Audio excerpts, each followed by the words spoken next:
Nós não poderíamos finalizar essa série Finanças em Foco sem falarmos em dízimos e ofertas. Nós vamos falar primeiramente sobre primícias. E quando nós falarmos, enquanto nós estivermos falando sobre primícias, nós vamos utilizar o primeiro livro da Bíblia, Bereshit, o livro do início, o livro de Gênesis. Na hermenêutica, que é a ciência da interpretação bíblica, existem várias leis. Por exemplo, a lei do contexto. Para você interpretar bem o texto, você precisa colocá-lo no seu devido contexto.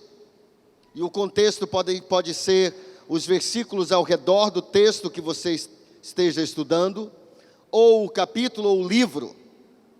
Existe também o princípio de você interpretar a Bíblia de forma literal, ou seja, o que está escrito é o que realmente está escrito, a não ser que seja uma parábola. E uma das leis principais da hermenêutica, da ciência da interpretação bíblica, é a lei da primeira menção. O que é a lei da primeira menção? Basicamente, essa lei de interpretação bíblica diz o seguinte: que se você quiser estudar um termo, ou estudar uma verdade, se você quiser estudar profundamente e entender um princípio, você precisa procurar na Bíblia o primeiro lugar, a primeira menção daquele termo, a primeira menção daquela verdade, a primeira menção daquele princípio. Muitas dessas primeiras menções estão no livro de Gênesis, porque é o livro dos princípios. E quando você encontra a primeira menção, esse primeiro texto, essa primeira menção, por exemplo, nós vamos ver a primeira oferta na Bíblia. Vai nos falar muito sobre ofertas e sobre primícias. A primeira menção carrega em si a essência, a mais pura essência daquela verdade, ou daquele princípio, ou daquele fundamento.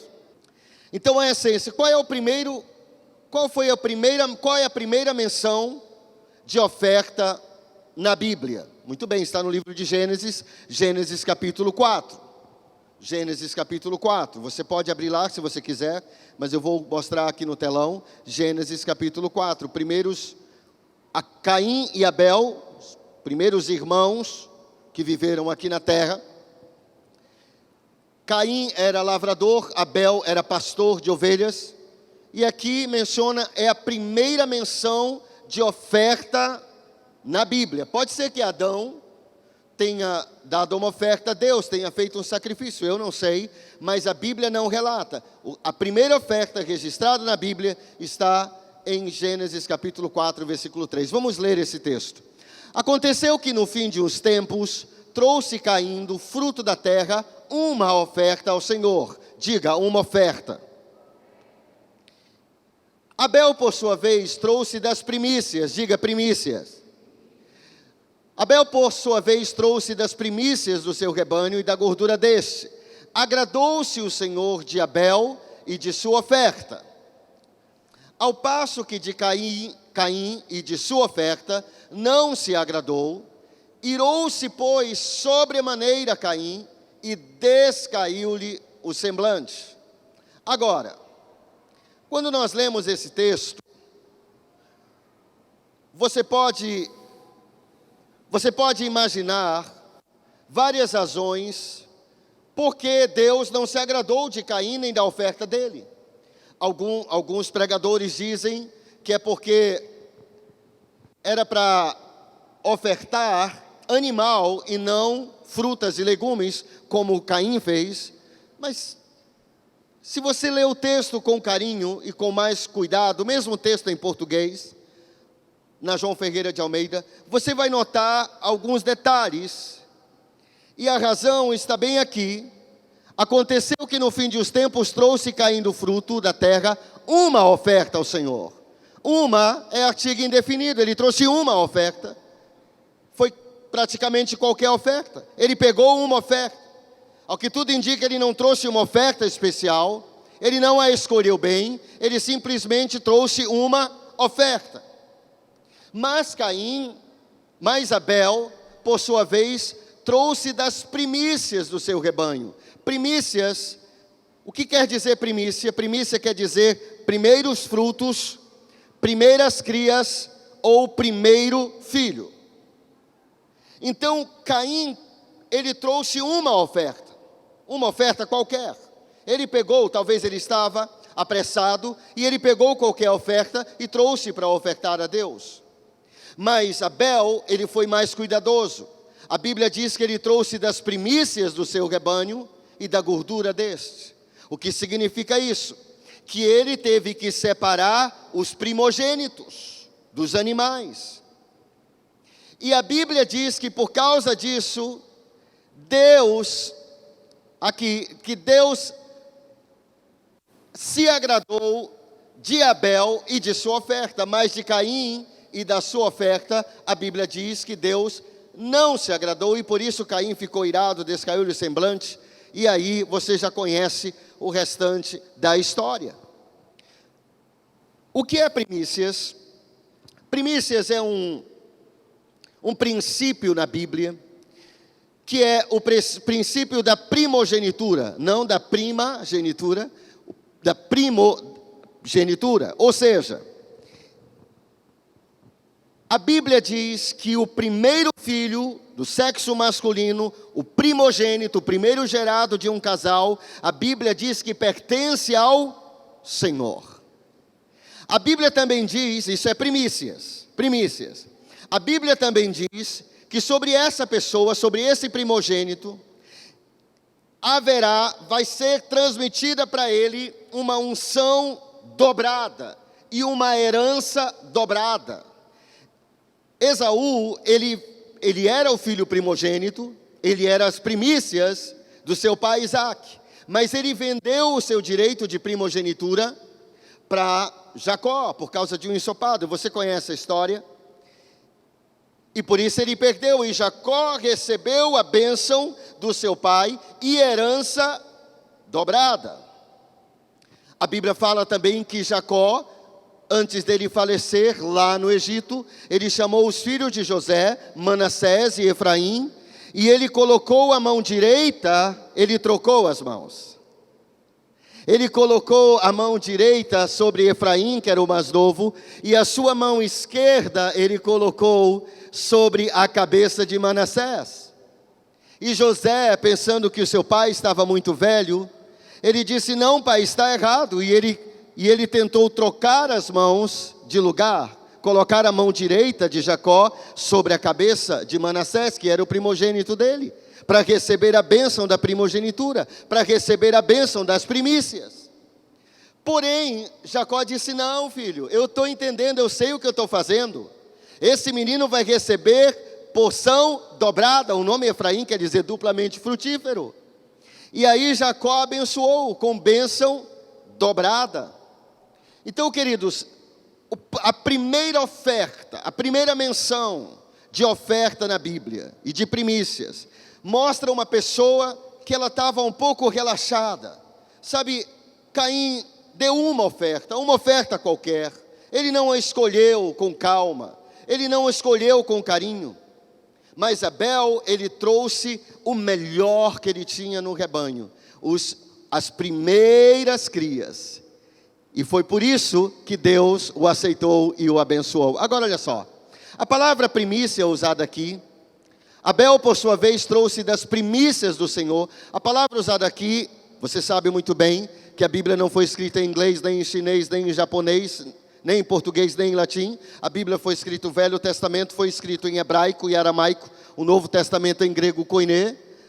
E não existe nenhuma língua como a língua hebraica, porque a língua hebraica, ela não só nomeia as coisas, mas ela fala a essência daquela coisa. Você sabe porque você estava aqui quando nós fizemos a série O Livro, e que nós mergulhamos no hebraico. Eu não vou repetir tudo novamente, mas eu preciso falar um pouco, porque para nós entendermos o que é primícia, nós já vimos a primeira menção de primícia na Bíblia. Primícias é quando você pega as primeiras crias, os primeiros frutos, ou o primeiro filho. Na lei era o primeiro filho, né? O primeiro homem da família ali, o filho. E aquela pessoa era oferecida a Deus e pertencia a Deus. As primícias também das crias pertenciam a Deus. Agora, quando nós estudarmos a palavra primícias, Bechorot, em hebraico, nós vamos entender profundamente o que são as primícias, por que Deus instituiu as primícias e o que acontece quando você devolve ou dá as primícias. Dá o seu melhor, dá os primeiros frutos ou as primeiras crias daquilo que você tem. Agora, lá a palavra está no plural, Bechorot, mas aqui está no singular, primícia. Bechorá. Bechorá é a palavra primícia em hebraico. Agora deixe-me te falar algo sobre hebraico. Não estou aqui só para falar sobre letras em hebraico, mas é porque o hebraico ele mostra, não há nenhuma língua como essa língua. Ela mostra a essência das coisas. Tudo tem sentido em hebraico. Tudo pinta uma imagem. Então olha só. Essa é a palavra primícia, Bechorá. Beit, Kaf, Reish. Essa aqui é a raiz da palavra Bechorá. A palavra primícia. Por que a raiz? Porque a raiz da palavra vai mostrar a essência daquela palavra. A essência daquela palavra. Agora você também precisa entender que as letras em hebraico também são números. As letras em hebraico também são números. Então se eu quero escrever a letra 1, o número 1, eu coloco Aleph. Se eu quiser o número 2, eu coloco Beit. Se eu quiser o número 20, eu coloco Kaf. Se eu quiser o número 200, eu coloco Reish. Porque as letras também são números. Você diz, pastor, como chama essa ciência que estuda os números das letras em hebraico? Se chama gematria. Você diz, pastor, mas isso não é numerologia? Qual a diferença de gematria para numerologia? É a mesma diferença que há entre astronomia e astrologia. Astronomia é você estudar os astros. Astrologia é você ser guiado pelos astros. Nós não devemos ser guiados pelos astros, de maneira alguma. Hoje o Júpiter está alinhado com o Sol, alinhado com a Lua. Isso é astrologia, é você ser guiado pelos astros. Gematria é o estudo dos números. Os números na Bíblia têm um significado profundo. Por exemplo, o número 7 é um grande número na Bíblia. 7 dias na semana. São 7 notas musicais, 7 cores, são 7 cores no arco-íris, não é verdade? Deus descansou no 7º dia. Os 7 são os 7 Espíritos de Deus. 7 é um número muito importante na Bíblia. Fala de plenitude, fala de algo completo. Agora, gematria é você estudar o significado dos números na Bíblia. Numerologia é você tentar ser guiado pelos números. Nós não vamos fazer isso. Nós não vamos ser guiados pelos números. Não é essa a intenção aqui. Agora olha só, cada letra da raiz da palavra primícia, esta daqui é a palavra em hebraico para a palavra primícia. As palavras em hebraico são menores. Bechorá, formado por Beit, Kaf, Reish. Essa é a raiz da palavra. Agora, cada letra dessa representa também um número. Número 2, Beit. Número 20, Kaf. Número 3, número 200, Reish. O que tem a ver isso? O que tem a ver é que você olhando para a gematria da palavra primícia, o que você vê? O que você vê nesses números? É muito simples. Você não veria isso em português. Por isso eu não vou estudar primícia em português, eu vou estudar na língua na qual a Bíblia foi escrita. Quando você vê Bechorá, que é primícia, você vê 2 multiplicado por 10, que dá 20. E você vê 20 multiplicado por 10, que quer dizer que vai, qual é o resultado? 200. Ou seja, primícia fala de multiplicação, de potencialização. É isso que fala primícias. Quando Deus criou essa palavra, Bechorá, quando Ele instituiu, porque foi Deus que criou essa língua, quando Ele colocou essa palavra para a primícia, Ele colocou dentro dela o potencial de multiplicação. 10 vezes mais. 10 vezes mais. 2 multiplicado por 10, 20. 20 multiplicado por 10, 200. Multiplicação. Multiplicação. Agora, quando você dá o seu melhor para Deus, não precisa ser dinheiro, pode ser outra coisa, pode ser seu tempo, pode ser como agora, a sua atenção. Sabe, nós gostamos de mensagens que sejam muito fáceis de entender, mas se for fácil demais, você não vai pensar, você vai colocar sua mente no piloto automático e você não vai pensar, e você precisa pensar para que você chegue à mesma conclusão que a pessoa que está ministrando a palavra chegou, ou a mesma conclusão da Bíblia. Palavra primícia fala de multiplicação. Agora olha só, em gematria também você pode somar os números sem o zero. Então 2 mais 2 mais 2 dá 6. Ok, deixa-me lhe dizer algo. Os rabinos judaicos, judeus, Jesus fazia isso também, porque ele era rabino. Os rabinos judeus, os eruditos judeus, eles acreditam que quando é uma das bases da estrutura bíblica, quando duas palavras têm a mesma gematria ou o mesmo número, por exemplo, 2 mais 2 mais 2, 6. Se eu descobrir outra palavra na Bíblia que tem esse mesmo número, somando a sua gematria, elas estão relacionadas. Aí você pergunta, qual palavra na Bíblia que está relacionada com a palavra Bechorá, com a palavra primícia? Muito simples, a palavra levarer, a palavra abençoar. Levarer, a palavra abençoar. Aqui é a raiz da palavra abençoar na Bíblia. Abençoado é só essas 3 letras aqui. Baruch é abençoado. Beit, Reish, Rav. Baruch é abençoado. Aqui é levarer, é abençoar. Você nota que abençoar e primícia, essas duas palavras não somente têm a mesma gematria, mas elas têm as mesmas letras nas raízes delas. A raiz da palavra levarer, que é abençoar, é formada por Beit, Reish, Kaf. Essas 3 letras.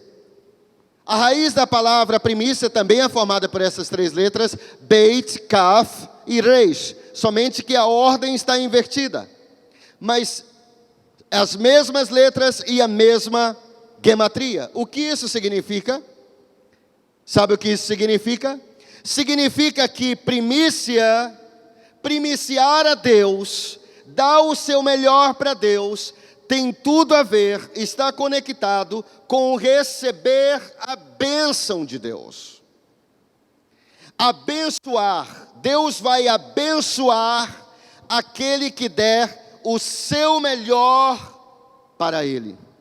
Você lembra quando Salomão, ele foi inaugurar o templo, que ele matou milhares de bois, milhares de ovelhas? Você lembra disso? Quem lembra? Está em 2 Crônicas. Você sabe o que aconteceu depois que Salomão fez isso? A glória de Deus desceu, encheu o templo e ninguém podia andar mais. Por quê? Porque a primícia, Bechorá, a primícia está relacionada também com a bênção. Agora, quantos querem a bênção de Deus sobre a sua vida? A Bíblia diz, buscai, pois, em primeiro lugar o reino de Deus, o reino dos céus. E todas essas coisas vos serão acrescentadas. Que maravilha! Agora olha só, a palavra abençoar, levarer, a palavra abençoar, não somente tem a mesma gematria, mas ela tem uma história. Todas as palavras em hebraico, o hebraico é uma língua muito fácil de aprender as palavras, não a gramática. Porque tudo tem um significado e tudo pinta um quadro. Tudo tem uma explicação por detrás.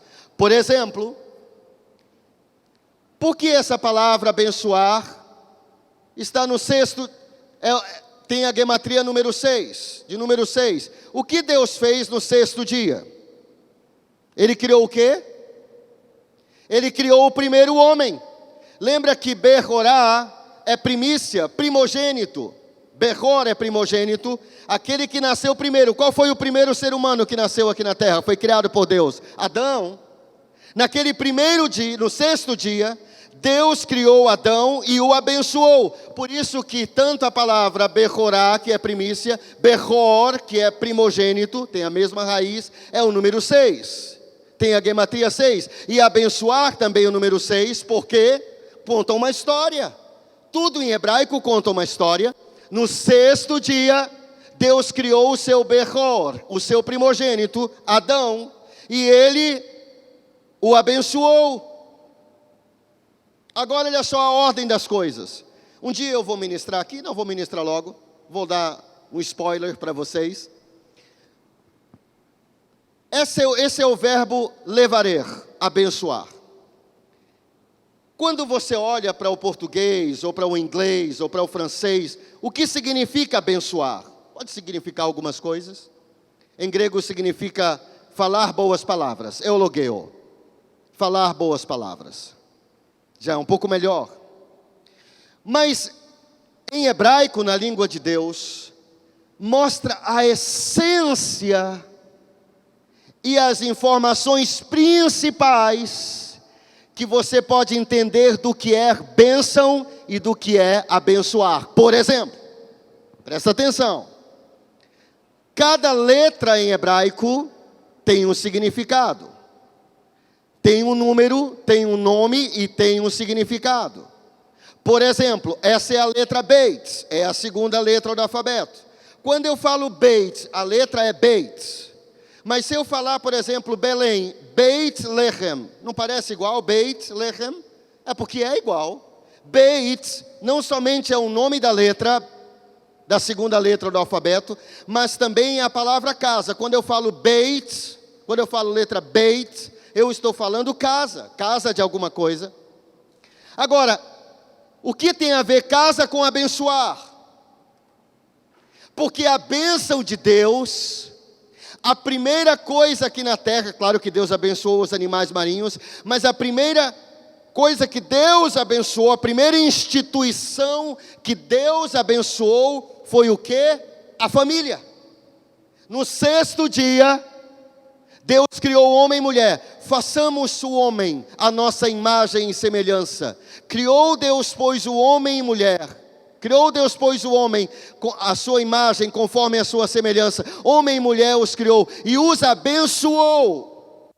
No sexto dia, Ele criou um lar, o primeiro lar, primeira Beit. Beit não é só casa no sentido de construção, mas também no sentido de lar. Onde começa a bênção de Deus? Na sua casa. É Deus que quer abençoar a sua casa. Até a letra Beit, ela tem o formato de uma tenda de um beduíno. Aqui é a porta da tenda, aqui o chão da tenda, a parede e o teto. É como uma tenda de um beduíno. Tudo é uma imagem em hebraico, tudo faz sentido. Então a bênção, o que tem a ver Beit com abençoar? Porque Beit é casa. A bênção de Deus, Deus quer que a bênção venha sobre a sua casa. Jacó, ele abençoou, ele estava na sua casa lá no Egito, e ele chamou Manassés e Efraim, e ele abençoou os filhos de José e abençoou os seus filhos. Ele abençoou o quê? A sua Beit, a sua casa. Quantos estão comigo aqui, estão compreendendo? Siga comigo a lógica, tudo tem uma lógica, tudo pinta um quadro. Agora, a bênção começa na tua casa. Essa é a letra reis. Reis, quando eu falo reis, as mesmas letras por extenso da letra reis, do nome da letra reis, também é da palavra rosh, que é cabeça. Então a bênção começa em casa e começa com o cabeça. Quem é o cabeça da casa? Quem é o cabeça da casa? A Bíblia diz que Jesus é o cabeça do homem e o homem é o cabeça da mulher. Então a bênção de Deus, ela flui na família, nas casas, nas famílias. O povo de Israel saiu do Egito em famílias. Mas também a bênção de Deus vem através do cabeça. Quem é o cabeça? O pai. Foi Isaac que estendeu as suas mãos sobre Jacó e o abençoou. Foi Jacó que estendeu suas mãos e abençoou Efraim e Manassés e deu uma palavra profética para cada um dos seus filhos. Olha que coisa linda. E agora, nós sabemos que a bênção começa em casa, que a bênção fala de crescimento, fala de multiplicação, que Deus abençoou a primeira instituição no sexto dia, que foi o primeiro lar, que também foi o seu primogênito, primícia da sua criação, que foi Adão. Nós sabemos que ele abençoou a instituição da casa, abençoando Adão, que era o cabeça, e Caf, essa letra é a mesma, é a mesma letra, só que no final ela é escrita assim. O que é Caf? Quando eu falo a letra Caf, não é somente a letra Caf, mas quando eu pronuncio Caf, eu estou pronunciando uma palavra em hebraico, que é a palavra mão. A palma da mão. Aqui está a anatomia da bênção. A bênção começa em casa, quando o líder coloca a sua mão sobre seu filho. Quantos compreenderam agora? Pinta um quadro. Tudo pinta um quadro. É por isso que, quando você começa a estudar essas coisas, começa a abrir a sua mente. Agora olha só. Aqui é bênção, beleza. Começa na casa, pelo cabeça, quando ele coloca as mãos. A Bíblia diz que muitas coisas são transmitidas pela sua caf, a palma da sua mão. Por exemplo, Jesus curou enfermos colocando as mãos. A Bíblia diz lá no livro de Deuteronômio, no último capítulo, que Josué, filho de Num, ficou cheio do espírito de sabedoria, porque Moisés havia colocado sobre eles o quê? A sua caf, a palma da sua mão, para abençoá-lo. Existe um poder muito grande nisso. Agora, as mesmas letras que formam a raiz da palavra levarer, que é abençoar, também são as mesmas letras que formam a palavra primícia, bechorá. Só que a ordem é diferente. Porque a essência é diferente. Deus quer, quando você devolve as primícias, quando você dá o seu melhor para Deus, o que Deus vai abençoar? Ele vai abençoar primeiro a sua casa, Beit. Ele vai abençoar a tua casa. Quando eu sou um ofertante, quando eu primicio, quando eu sou um dizimista, a primeira coisa que Deus vai abençoar é a minha casa, minha Beit, minha casa. Na verdade é Beit, mas vamos lá. Ele vai abençoar a tua casa e a minha casa. A segunda coisa que Deus vai abençoar é a Caf. O que é Caf? A sua mão.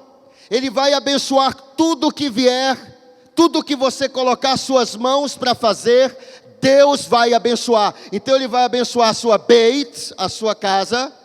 Ele vai abençoar a sua Caf, a sua mão, de forma que onde você colocar suas mãos, vai prosperar. E tudo que vier nas suas mãos, vai prosperar por causa da bênção das primícias. Quantos estão compreendendo o que eu estou dizendo? Uma imagem.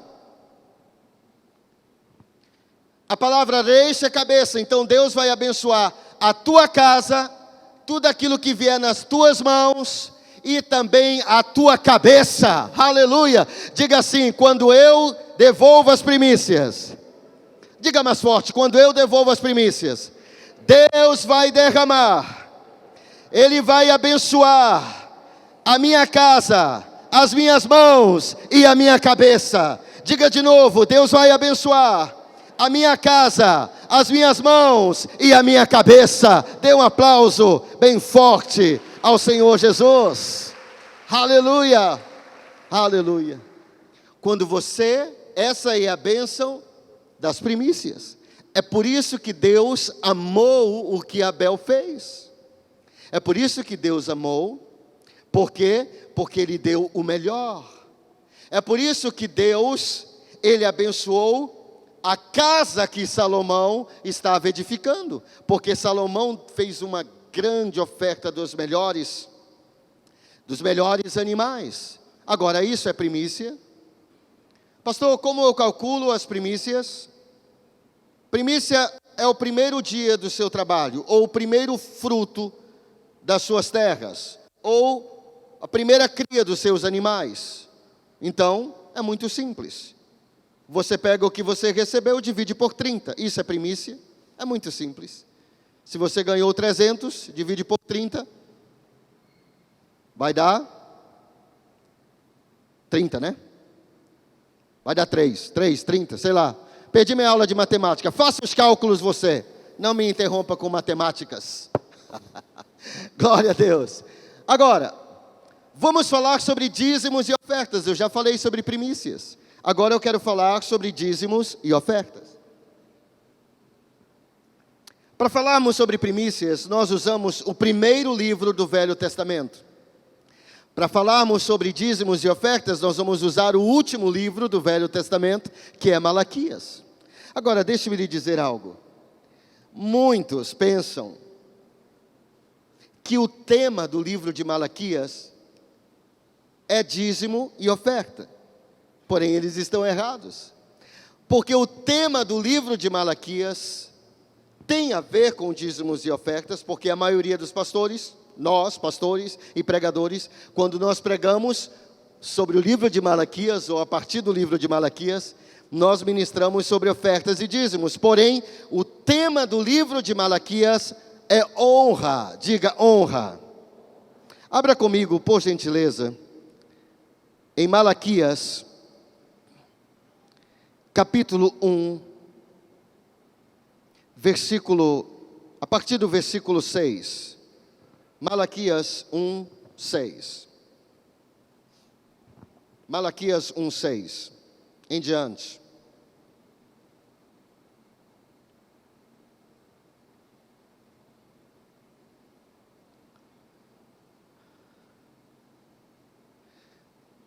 Na verdade, Deus dá uma palavra através do profeta Malaquias, porque ele está se sentindo desonrado. Deus está se sentindo desonrado tanto com os sacerdotes, como com os líderes do templo, mas também ele está se sentindo desonrado por causa do povo. E Deus, ele fala assim através do profeta Malaquias, Malaquias 1, 6, diz assim: o filho honra o pai. Veja o tema, honra. O filho honra o pai, e o servo ao seu senhor. Se eu sou pai, onde está a minha honra? E se eu sou senhor, onde está o respeito para comigo? Diz o Senhor dos exércitos a vós outros, ó sacerdotes, que desprezais o meu nome. Vós dizeis: em que desprezamos nós o teu nome? Versículo 7, ofereceis sobre o meu altar pão imundo, e ainda perguntais: em que te havemos profanado? Nisto que pensais, a mesa do Senhor é desprezível. Quando trazeis animal cego para sacrificardes, não é isso mal? Quando trazeis o coxo o coxo ou o enfermo, não é isso mal? Ora, apresenta-o ao teu governador. Acaso terá ele agrado em ti e te será favorável? Tem uma assinatura aqui de Deus nesse livro de Malaquias, diz o Senhor dos Exércitos. Então Deus, ele está sentindo desonrado. Por quê? Porque o povo estava desonrando a Deus. Como é que o povo estava desonrando a Deus? A Bíblia diz que a oferta para Deus, um animal, deveria ser um animal sem mácula, sem mancha, sem defeito. Mas eles estavam trazendo, mesmo tendo um animal bom, saudável, eles estavam trazendo ao templo para sacrificar a Deus um animal coxo, um animal cego, um animal doente. E Deus está muito triste com isso, porque Deus está dizendo: se eu sou pai, onde está a minha honra? E Deus, ele rasga o seu coração para o povo. Ele está se sentindo desonrado. Sabe, às vezes, algumas pessoas dizem assim, elas não escutam, elas não conseguem ouvir o que elas estão falando. A palavra tem poder, muito poder. Mas algumas pessoas dizem assim: eu não sou dizimista porque não sobra. Mas olha só o que essa pessoa está dizendo. Ela está dizendo que ela vai, quando ela receber, ela vai pagar o padeiro, ela vai pagar a farmácia, ela vai pagar a prestadora de cartão de crédito, ela vai pagar as lojas, e se sobrar, ela vai dar para Deus. Sabe, isso é muita desonra. Quando uma pessoa pensa assim, não é o diabo que não deixa sobrar, é Deus que não deixa sobrar. Porque Deus não aceita sobras, porque sobras nós damos para cachorros. O que sobra de comida na sua casa, se você tem um cachorro, você provavelmente vai dar para o cachorro ou para o gato. Mas Deus não é um cachorro e nem um gato. Deus é o grande El Shaddai. Ele é o Senhor dos Exércitos. Ele instituiu que Ele quer o melhor, porque Ele é o Deus maior. Então Deus, Ele entra em tanta crise com esse povo lá, que Ele diz assim, Ele abre o coração no livro de Malaquias, Ele diz assim: eu até gostaria, vou parafrasear o que Deus disse, eu até gostaria que se fechassem as portas do templo, para que ninguém mais viesse ofertar ou dizimar, porque Deus está ofendido. Imagine eu chegar à sua casa, e eu chego um pouco atrasado para o almoço, para o qual você me convidou, e quando eu chego à sua casa, você já comeu tudo, só tem umas sobras, você ia dar para o cachorro, mas eu cheguei, então você diz: eu não vou dar para o cachorro. Você pega os restos do prato do seu marido e o resto do prato que está no seu prato, e você coloca no meu prato e diz: você pode se servir, meu amigo. Você acha que eu me sentiria honrado? Como você acha que Deus se sente quando nós honramos a todos, quando nós honramos mais a prestadora de cartão de crédito do que a Deus? Quando nós honramos mais a padaria do que a Deus? Deus não vai deixar sobrar, é muito simples. Mas o livro do profeta Malaquias, o tema não é dízimo, o tema é honra. Dízimos e ofertas têm a ver com honra, mas não é o ponto central do livro de Malaquias. Malaquias 3, versículo 8 diz assim, Deus começa com uma pergunta. Muitas pessoas não gostam que fale isso, mas eu vou ler o texto. Malaquias 3:8 diz assim: roubará o homem a Deus? Todavia vós me roubais e dizeis: em que te roubamos? E Deus responde: nos dízimos e nas ofertas. Você pode dizer: pastor, eu não me sinto bem em você falar isso, então fale com Deus. Deus falou isso. Mas pastor, isso não é uma coisa para se dizer? Mas Deus disse, Deus falou. Sabe o nosso problema? Às vezes é que nós queremos mudar a Bíblia. Nós pensamos que a verdade é relativa. Nós estamos vivendo num mundo onde impera o relativismo. Tudo é relativo. Mentira é pecado? Depende. Se for para proteger alguém, você pode mentir. Então, o princípio é relativo. Mas Deus não é um Deus relativo, Deus é um Deus de verdades absolutas. E Deus diz que o povo estava roubando a Deus. Como estava roubando? Nos dízimos e nas ofertas. Eu não vou gastar um tempo aqui nisso. Versículo 9. Com maldição sois amaldiçoados, porque a mim me roubais, vós, a nação toda. O que Deus está dizendo? Deus está dizendo que quando nós não somos dizimistas, nós vamos estar debaixo, quando nós não somos dizimistas, nós estamos debaixo de uma maldição. Por quê? Porque nós estamos roubando aquilo que é de Deus, nós estamos tirando o que é de Deus, e nós estamos dando para o banco, nós estamos dando para a prestadora de cartão de crédito, nós estamos dando para as lojas, e nós não estamos dando para Deus. Você diz, pastor, eu acho isso muito radical. Muito bem, concordo com você. Então, quando você sair desse culto, entre no seu quarto, feche a sua porta e comece a gritar com Deus e dizer que você não aceita o que está escrito na palavra dele, porque está errado. Sabe, uma vez alguém disse para um pregador, porque existe um texto que diz que Jesus vai retornar para nós 100 vezes mais. E um dia um homem conversando com um grande pregador, ele disse assim, sabe de uma coisa? Eu acho que Jesus não quis mesmo dizer isso. Aquele pregador sorriu e olhou para o homem e disse assim, então você é mais esperto que Jesus? Ele disse, como? Eu acho que você, quando estiver no céu, você vai ensinar Jesus a falar, porque eu acho que Jesus não sabe o que ele fala, então. Você está dizendo que Jesus não quis dizer o que ele disse? Você está querendo ensinar Jesus a falar? Então, queridos, há uma maldição que se instala na vida de uma pessoa que não é dizimista, diz a Bíblia. Mas vamos prosseguir. Malaquias 3,10, trazei todos os dízimos. Quem deve trazer? Todos. Eu entendo isso aqui de duas formas. Trazei todos os dízimos, não somente uma parte. Sabe, às vezes há cristãos que são muito engraçados, porque há cristãos que eles pensam que Deus não sabe fazer contas.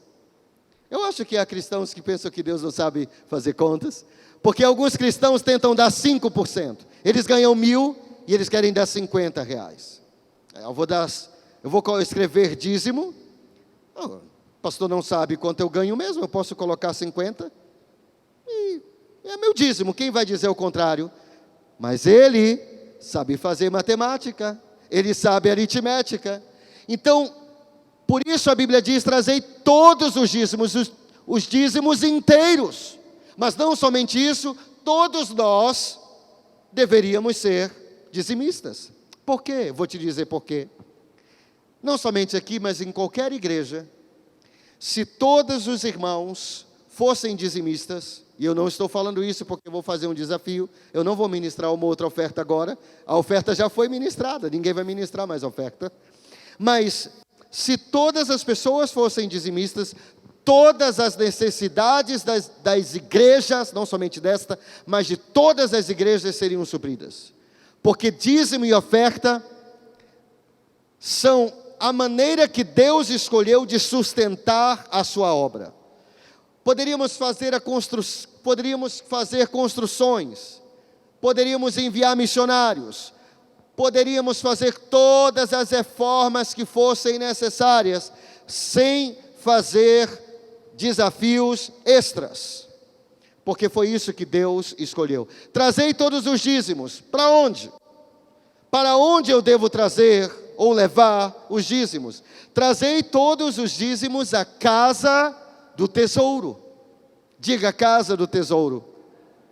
Onde é a casa do tesouro? É lá no Rio de Janeiro, onde é a casa do tesouro? Não, a casa do tesouro é onde você congrega. Na época deles era o templo, havia apenas um templo. E Deus está dizendo, trazei todos os dízimos à casa do tesouro. Sabe, às vezes nós encontramos pessoas que querem ser mais espirituais que Deus, querem mudar a Bíblia. Sabe, deixe-me lhe dizer algo. A verdade é imutável. A verdade é absoluta. A pessoa pode dizer, não há inferno, mas isso não muda o fato que há inferno. A pessoa pode dizer, pecado não existe, mas isso não muda o fato. Contra fatos não há argumentos.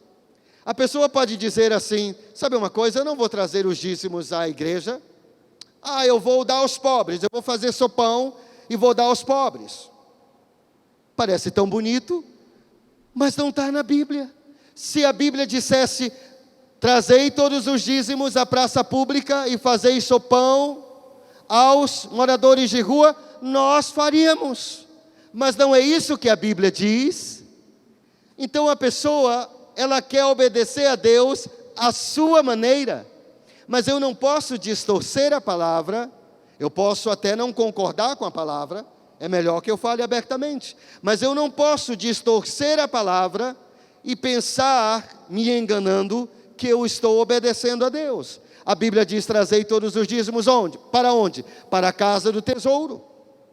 Onde é a casa do tesouro? A igreja que você congrega.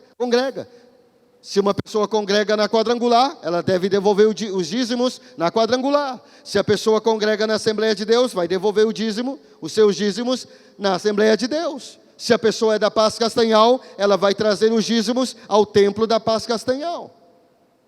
Mas pastor, esse mês, me perdoe, mas esse mês eu enviei o meu dízimo para o missionário da TV. Deixe-me lhe dizer algo. A Bíblia é muito clara. A Bíblia não diz, trazei todos os dízimos e então deem aos missionários. Não. A Bíblia diz, traga a casa do tesouro. É só isso que nós devemos fazer. É exatamente isso que a Bíblia diz.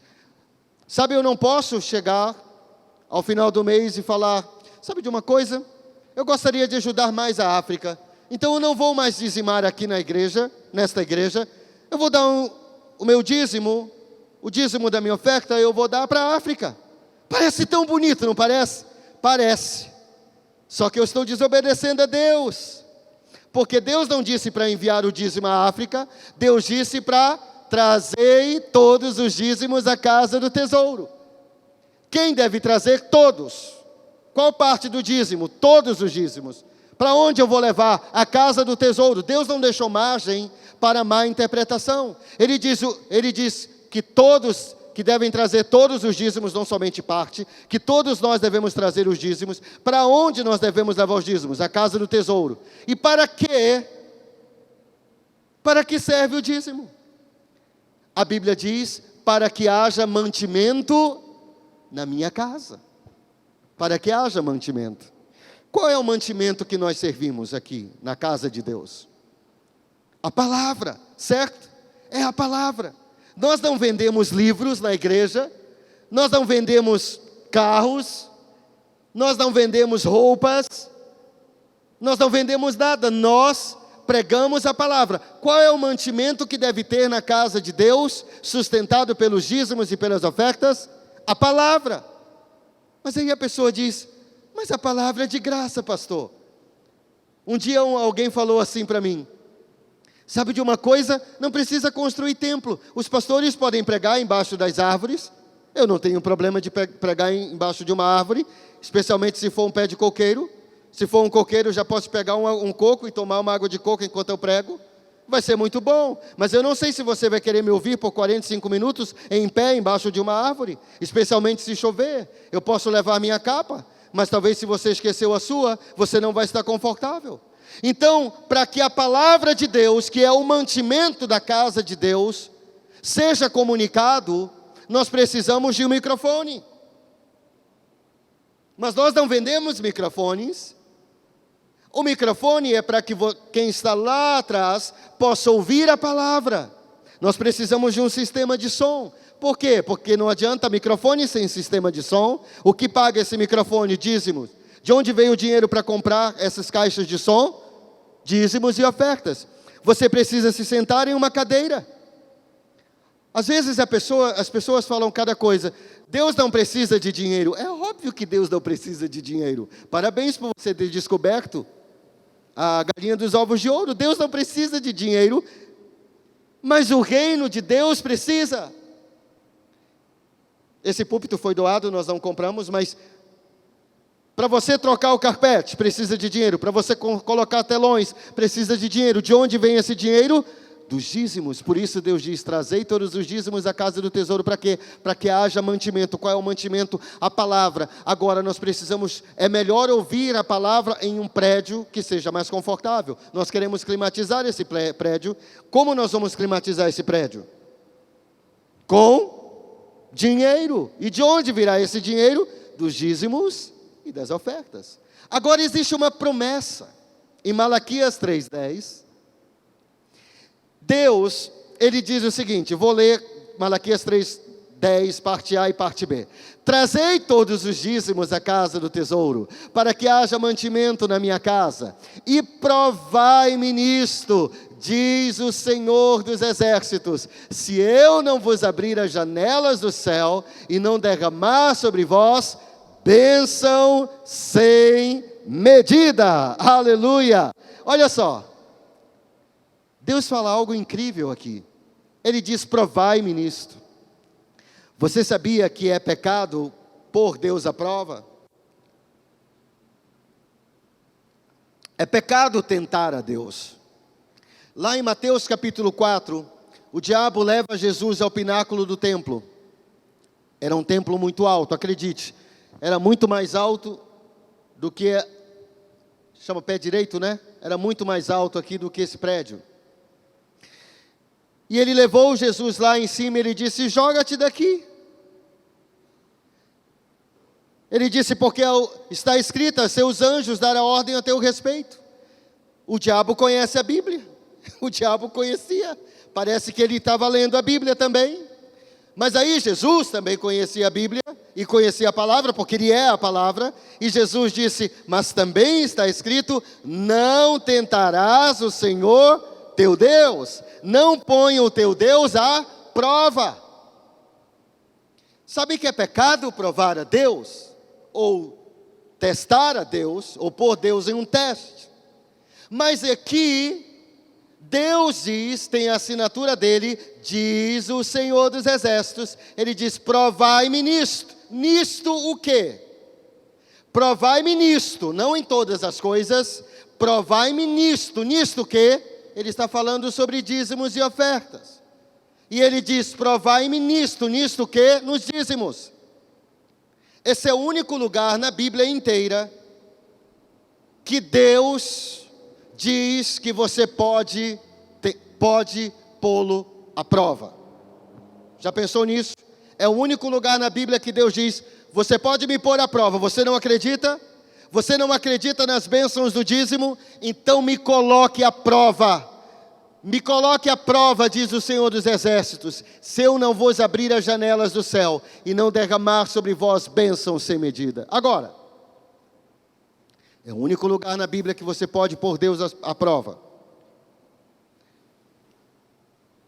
Existem 2 lugares na Bíblia onde a expressão as janelas do céu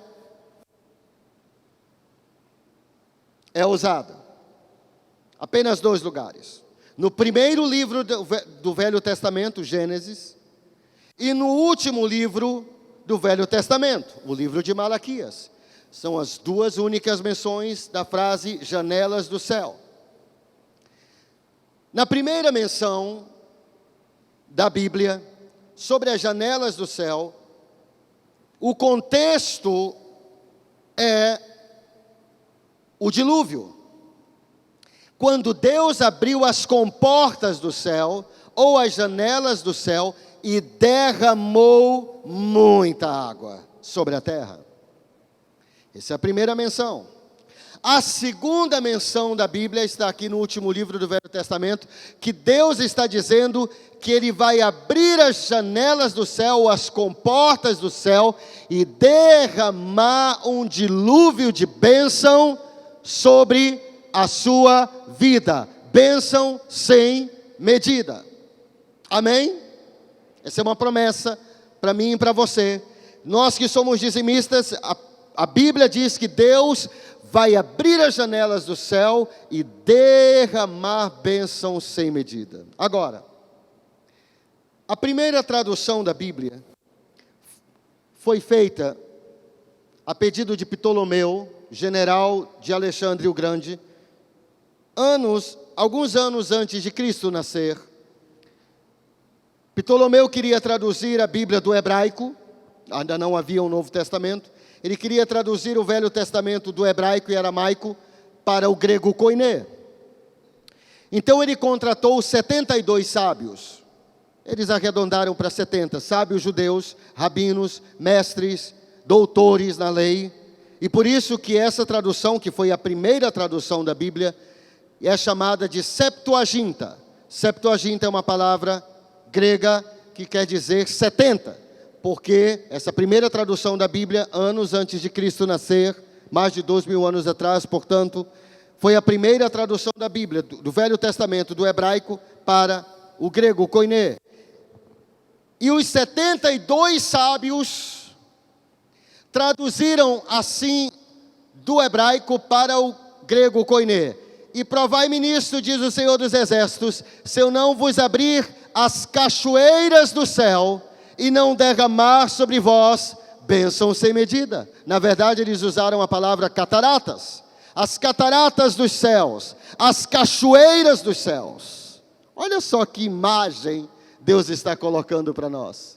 Essa foi a primeira tradução da Bíblia. A segunda tradução da Bíblia foi no século V. Um homem chamado Jerônimo. Mas Jerônimo era um homem dedicado a Deus. No V século, ele fez a segunda tradução da Bíblia. Do hebraico, aramaico e grego, já havia o Novo Testamento. Na verdade, ele revisou uma boa parte. Compilou e revisou. Ele fez a tradução do Velho Testamento e do Novo Testamento, do hebraico, aramaico e grego, para o latim. Foi essa tradução que Johannes Gutenberg, no século XV, com a invenção, com a sua invenção da imprensa, foi essa... Sabe qual foi o primeiro livro impresso no mundo? A Bíblia. A Vulgata, que chama. Tem nada a ver com vulgar, tá? Vulgata é porque é no latim do povo. Mas, quando Jerônimo, que era erudito, e que aprendeu hebraico com rabinos, e cuja língua materna era o latim, quando ele traduziu esse texto do hebraico para o latim do povo, não o latim clássico, ele também traduziu assim: e provai-me nisto, diz o Senhor dos Exércitos, se eu não vos abrir as cachoeiras do céu e não derramar sobre vós bênção sem medida. Olha só que coisa linda, gente. Quando você e eu somos dizimistas, fiéis, dízimos e ofertas, o que Deus está dizendo? Ele está dizendo que Ele vai abrir as cachoeiras dos céus e vai derramar sobre nós cachoeiras de bênção financeira sobre a nossa vida. Faça assim na cabeça da pessoa que está ao seu lado, diga assim: eu já vejo cachoeiras de bênção sobre a sua vida, em nome de Jesus. Dê um aplauso bem forte a Jesus, aleluia. Cachoeiras de bênção. A Bíblia diz também, em Malaquias 3,11, por vossa causa repreenderei o devorador, para que não vos consuma o fruto da terra. A vossa vide no campo não será estéril, diz o pastor Francinaldo. Não, diz o Senhor dos Exércitos. Essas promessas têm uma assinatura de Deus. Agora olha só, eu acho crente muito engraçado, porque muitos de nós somos muito místicos. Eu não tenho nenhum problema com isso, mas muitos crentes acham que uma ferradura atrás da porta vai trazer uma sorte, né? Há pessoas, tem até uma piada que duas pessoas estavam conversando e uma disse assim: rapaz, eu ando com um pé de coelho no bolso para me dar sorte. Ele disse: mas lembra que não deu muita sorte para o coelho, porque ele ficou sem perna, não é verdade? Então o pé de coelho não vai dar sorte, não deu sorte nem para o dono dele, nem para o coelho deu sorte. Imagine para você. Mas há pessoas que querem que tudo seja ungido. Pastor, aqui está a chave do meu carro, unja a chave do meu carro. Aí você derrama o azeite. Compra uma moto, unja a chave da moto. Pastor, eu comprei uma casa nova, vai ungir minha casa. Deixe-me lhe dizer, isso é lindo. Não tem nenhum problema, nós fazemos isso, mas deixe-me lhe dizer algo. Quando você é dizimista e ofertante, você não precisa ungir o seu carro. Você não precisa ungir a sua casa. Você não precisa ungir o seu negócio se você dá dízimo da sua empresa. Sabe por quê? Porque existe um Deus que prometeu que por vossa causa repreenderei. Vamos lá, nossa primeira aula de português da 5ª série. Repreenderei. Quem repreenderei? Eu repreenderei. Eu quem? O Senhor dos exércitos. Por vossa causa eu repreenderei o devorador. Não você repreenderá, não tu repreenderás, ele repreenderá. Eles repreenderão? Não, eu repreenderei. O pastor repreenderá? Não, eu repreenderei. Deus vai guardar a tua casa. Deus vai guardar a tua família. Deus vai guardar o teu carro. Deus vai guardar a tua empresa. Deus vai guardar a tua moto. Deus vai guardar o teu corpo de saúde. Deus repreenderá o devorador. Então, queridos, eu não preciso ungir o meu carro, eu não preciso ungir minha casa, eu não preciso ungir minhas roupas, ungir meu bolso, ungir meu celular, eu vou ungir meu celular, eu vou ungir minha caneca. Eu cheguei a uma casa de uma pessoa, e quando eu fui comer, sabe o que ela disse para mim? Ela disse, você quer ungir sua comida? Eu disse, não, eu não quero ungir minha comida. Para quê? Para que eu ia querer ungir minha comida? Eu não preciso ungir minha comida. As pessoas querem ungir tudo, não. Quando você é dizimista fiel, quando você é primiciante, Deus vai abrir as janelas do céu e derramar bênção sem medida em nome de Jesus. Aleluia! Quero finalizar com uma frase de Ed Lowe-Skoll. Quem é ou quem foi Ed Lowe-Skoll? Um grande homem de Deus, tinha um ministério só com homens. Muito tempo atrás eu li um de seus livros, há muito tempo que eu li esse livro. E ele disse o seguinte, ou melhor, ele escreveu o seguinte: você não pode compensar pela oração o que você perdeu através da sua desobediência. Você não pode compensar pela oração o que você perdeu com a sua desobediência. Sabe, se eu desobedeço a Deus, nos dízimos e nas ofertas, eu não posso orar, Deus me proteja dos acidentes, Deus me proteja meu carro, vou ungir a minha casa com óleo. Não vai ter efeito, porque você já perdeu pela desobediência. É por isso que as grandes promessas de Deus são promessas condicionais. Se, por exemplo, Isaías 1,19, se quiserdes e me ouvides, comereis o melhor dessa terra. Mas isto é um grande se. Se quiserdes e se me ouvirdes, aí sim. 1 João 1,9, se confessarmos os nossos pecados, Ele é fiel e justo para nos perdoar os pecados e nos purificar de toda injustiça. Mas esse é um grande se. Amém? Glória a Deus. Pastor, como é que eu calculo meus dízimos? É muito simples. Você pega tudo que você receber e você divide por 10. Você ganhou 1.000, divide por 10, vai dar 100.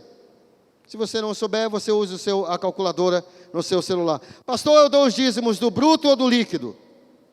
Depende. Depende muito. Por exemplo,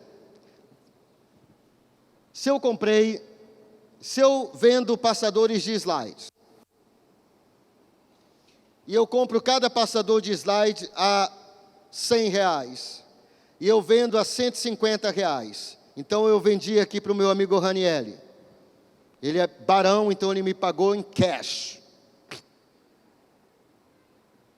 tudo com nota zerada, novinha, estalando. O meu lucro é R$150, R$100 ou R$50? R$50. Eu comprei por 100. Eu vendi por 150. Eu não posso dar o dízimo de 150 porque os 100 eu tenho que repor o valor que eu comprei o produto, não é o meu lucro. 100 é o valor que eu estou repondo para o caixa da empresa ou o meu caixa que eu paguei, eu preciso retornar esse dinheiro. Então, o meu lucro, o dízimo eu vou dar do meu lucro. Ok? Pastor, aí tem gente que faz um monte de pergunta. Pastor, como é que eu faço? Eu vendi um terreno, devo devolver os dízimos? Depende muito, meu querido. Depende muito. Quando você comprou esse terreno, você vai calcular o valor que você ganhou daquele terreno. E você pode devolver os dízimos.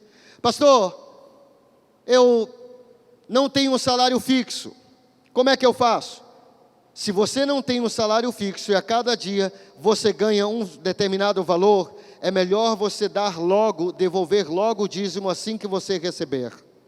A forma mais correta é você se organizar.